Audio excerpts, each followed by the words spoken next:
Alright guys, we're going to follow the same theme, so welcome to this episode of Born to Fish. You guys have asked for another tactics episode, so we're going to roll into a tactics episode in just a minute.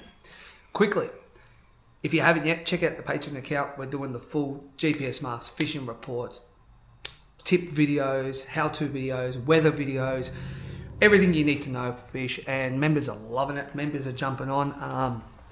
And the best thing is people are catching fish. We're doing land-based, so if you're a land-based bloke or woman, if you're a land-based fisho, freshwater, saltwater, estuaries, the lot, you name it. So we're covering it all at the moment.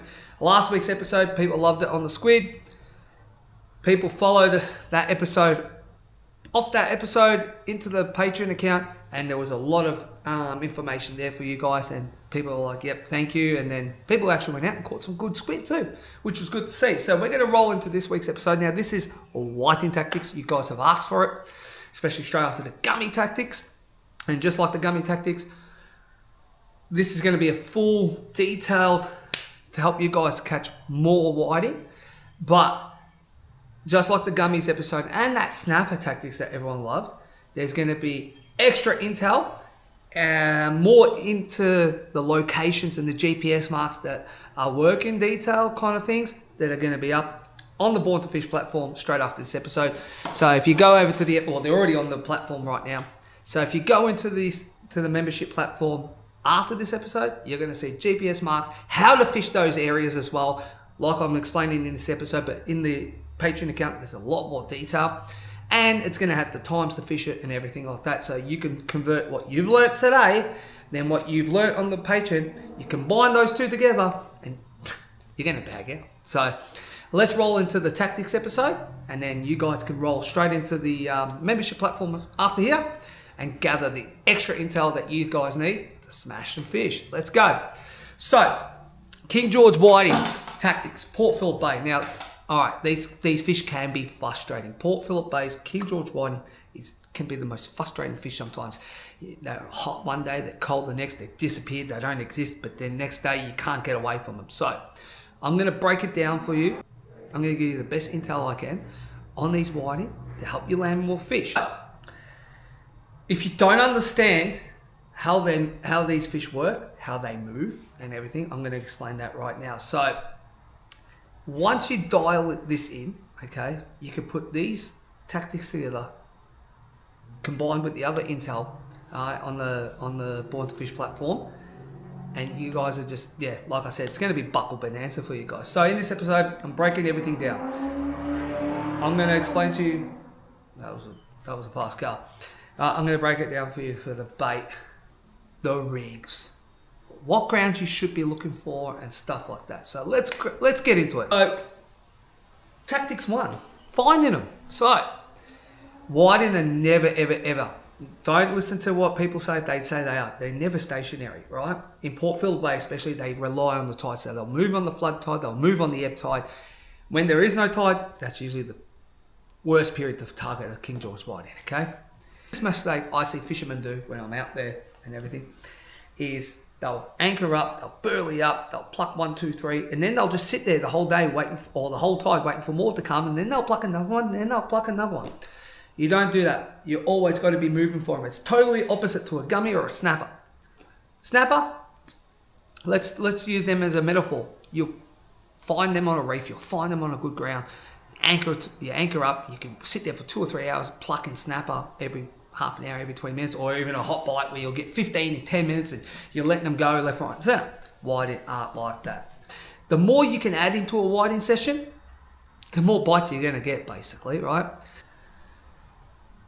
So let's go along with the weed edges and the sand holes. Now, the weed edges for the whiting, they act like a highway. What I'm trying to say is they'll cruise up and down these weed edges, popping out to get their food on the sand patches, okay? Now, if you've got a sand patch that is 50, 60 meters wide, 50 meters long, and it's just a big ball of sand and no weed in the foreseeable area, you're not going to catch a fish, okay? So what I like to do to find the good ground, I'll look for all the broken ground. I'll find a big patch of broken ground. Now, the best way to find your whiting, I see people just driving through like they do, you know, driving up and down. and they'll see a hole, they'll turn around, they'll drop the anchor, then they'll go to the, no, what I do, this is what I do, okay? I like, if the wind allows and the current allows, I'll set up a drift. Now, I'll find the grounds that I want to fish, that I have fished, GPS marked fish, doesn't matter, right? Even new ground, I'll set a drift up, and I'll drift very slowly through the area, using a heavier sinker and a paternoster rig, and getting these little taps here and there, and then pluck a whiting, and then pluck a whiting while I'm drifting, pluck a whiting. Then I know they're in the area, so they're bouncing in between weed beds, okay? So that's when I start to look for my sand holes, okay? If you're gonna pluck 1, 2, 3 fish, that is a good sign on the drift that you're on the whiting, okay? Let's set up the anchoring. All right, so you can have the best bait in the world, you can have the best burley in the world. You set up your anchor wrong, you stuffed it up completely. Snapper are a bit more forgiving, gummies are a bit more forgiving. Whiting, forget about it, okay? You stuff this up, you've stuffed your whole area up, you might as well move on, okay? So, you want to anchor up your tide. So, here we go. In the camera, ready? If the tide is running that way, you're going to want to go up your tide and drop your anchor. Drop it, I like to drop it in weed, you know that? Because I know I haven't ruined the sand patch. So what I'll do is I'll find the weed or a small broken ground even just up ahead of it, but I've got my eye on the weed that's the sand patch that's behind me. I'll drop the anchor and I'll just, with the tide, I'll let the boat drift back till I have the motor. Now, all of this is going to be in the Patreon account. So on the Born to Fish platform, I'm going to have an interactive map showing you what I was talking about. So I like to have the motor positioned just before the sand patch. So my burley is down on the edge of the sand patch, right? And then I have my baits on the sand patch. Follow me? This is why. The whiting use weed as cover. So they hide from the predators in the weed and they duck out and eat, right? If there's bait and burley on a sand patch, they'll hang around the weedy areas and you'll just pluck them, right? That's why you get whiting sporadically. So you'll get 1, 2, 1, 2, 1, 1, 1, 1, 2, because they're darting. If you get what I'm trying to say, picture this in your head. So you want your burley and your baits. So if I'm facing this way, I've got my burley here, I've got my baits there. You want everything flowing into the sand patch, into the next weed patch to draw the fish to you. Now, if you anchor too far away from a patch that could be holding fish, right? Or you anchor too far up the tide, the fish are never going to see what you're offering. They're never going to come looking for it. Okay, whiting won't just suss out, well, like a snapper would. All right, whiting, you basically have to be almost on top of them to catch. Burley is not only your tool, it's your godsend. If you don't burley for whiting, you're not going to catch whiting. Snapper, again, more forgiving. You can do a little bit of burley, catch a lot of fish. You can do sometimes no burley and catch a lot of fish.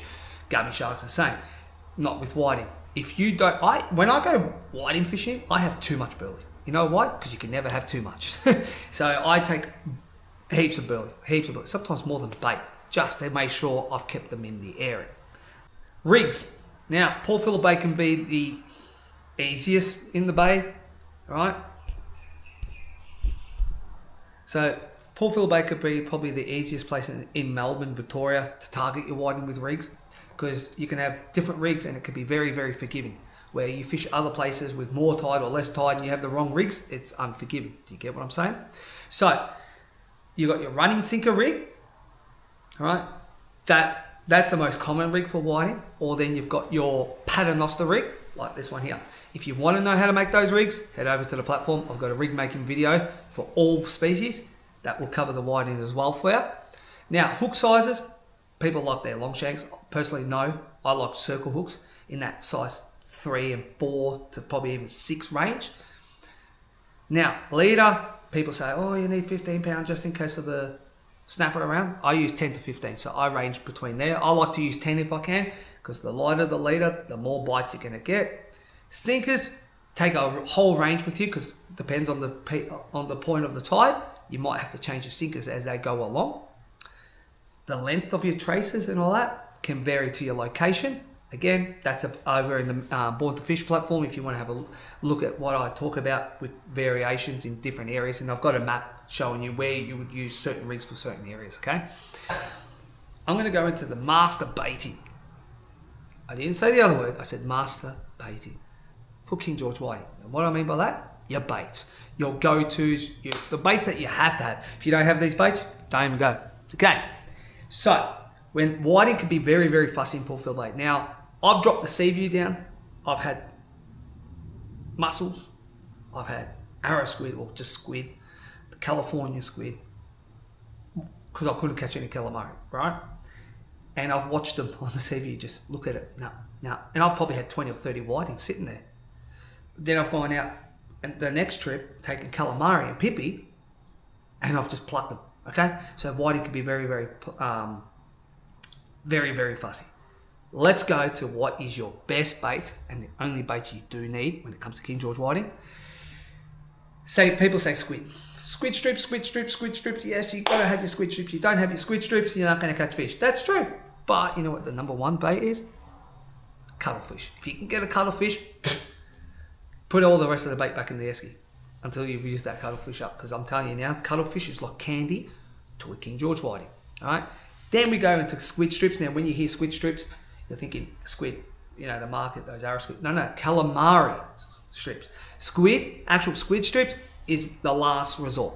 Calamari, the top two, calamari and cuttlefish.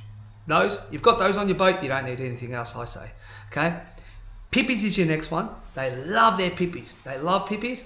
Now, there's also a baiting technique over in the Board to Fish platform, and I explain exactly what to do. Now, mussels. Mussels are really good, depends on your locations. The locations to use mussels, again, go check the Board to Fish platform because I've got certain GPS areas that mussels are the king. Anyway, with your squid, you've got to tenderize it. Tenderize your squid. It doesn't matter how fresh it is. Right? Doesn't matter how old it is. If you don't tenderize it, don't bother using it. Another tip, frozen squid, way better than fresh squid. I've done the comparisons before and it's like a 6-to-4 ratio. So slightly higher. Not extreme, but it's slightly higher. All right. And if you can get these, bass yabbies. If you can get them alive, even better. Bass yabbies are pro. If you've got no calamari on the boat, if you've got no cuttlefish on the boat, but you've got pippies or mussel, and then you've got bass yabbies, use your bass yabbies first. Now, number one tip when it comes to baiting, tiny. I see people using strips this long, that long, this long, that long, this thick, that thick, you know. No, small as possible, guys, as small as possible. Not garfish size, but you know what I'm saying. Very small baits. Very small baits is the key. Think about their mouths, right? Another tip is when you're bait fishing, move your bait. Make puffs of sand, right? Make puffs of sand. Trust me, if you do that, it brings the whiting in. They think it's bass yabbies and stuff moving in the sand. They come over to have a look. So when it comes to your tides, timing is everything. I don't care what anyone says. I've seen people launch mid-tide and go, oh, missed it, because they didn't catch anything. But the guys that were there 20 minutes before and smashed it. Timing is everything. Now, you know with other fish, I say, you know, you're 3 hours before, you're 3 hours after, slack water. That's the key. Listen to what I'm about to say. You want it just after that tide has turned. I mean, just after. It doesn't matter either side of the tide. So when I say your first 3 hours, the best for the whiting is your probably first hour and a half, 2 hours. Trust me. That peak period, you'll still catch them, but they slow down a little bit more. All right? So, yeah, I like that first hour and a half, 2 hours. You get them in the mid-tide, you do, right? But they slow down a bit. So you can fish the whole tide, but then that first hour and a half, you'll pluck them a lot. That last hour and a half, you're going to pluck them again, all right? But your key tip is to keep moving. Don't just sit on that one spot. So if you've plucked them for the first hour of one good sand patch, you might only have to let out anchor rope, if you get what I'm saying, to the next sand patch. Go back to the next sand patch, try and pluck a few during the mid-tide. Then, once that tide starts to come towards that last hour and a half, either come back to that sand patch or move to a new sand patch. Trust me. If you keep moving, you're going to pluck more fish. Unless you can sit there going 1, 2, 3 with your mate and you see plucking 20 or 30 off one sand patch, stay. Okay? When it's glassy calm, whiting tend to be a bit more tentative. All right? and they'll be a bit more wary. Do you get what I'm saying? Because they can hear the noises and the boat and slapping and stuff, and it actually can turn them away from baits. Another tip I've got: the more boats, the merrier.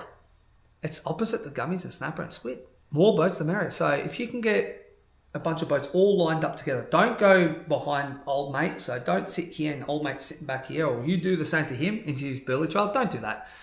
What I tend to do, if I can line up people with me, if we can have all our motors lined up together across a big sand patch and everyone's got burley, it's a bonanza. Trust me, buckle bonanza. So, all right, now let's go into a bit of troubleshooting for whiting. If you're not catching fish, this is what I do. This is my checklist. No taps, no bites, no hookups, move within 5 minutes, 10 minutes, not even. I give them 5 minutes, all right? Move, all right? You're getting small pinkies, you're getting puffer fish, you're getting flathead, move. If you're burley too heavy, right, and you're attracting the shit fish, but you're still plucking the odd whiting, maybe back off on the burley a little bit, and you might start to bring the whiting back closer to you. You're picking up only 1 or 2 fish a trip, 1-2 fish a drop. You know what I would do? Don't move too far. Sometimes move 5, 10, 15 meters. Right? That's all you have to do. All right? You're missing your hookups. You're missing your bites. No. Downsize your hooks. Believe it or not, even convert to a long shank if you have to. All right? There's a lot of key factors in that one too. Now, small adjustments can make a big difference when it comes to King George whiting. At time of the year, whiting are generally all year round in Port Phillip Bay.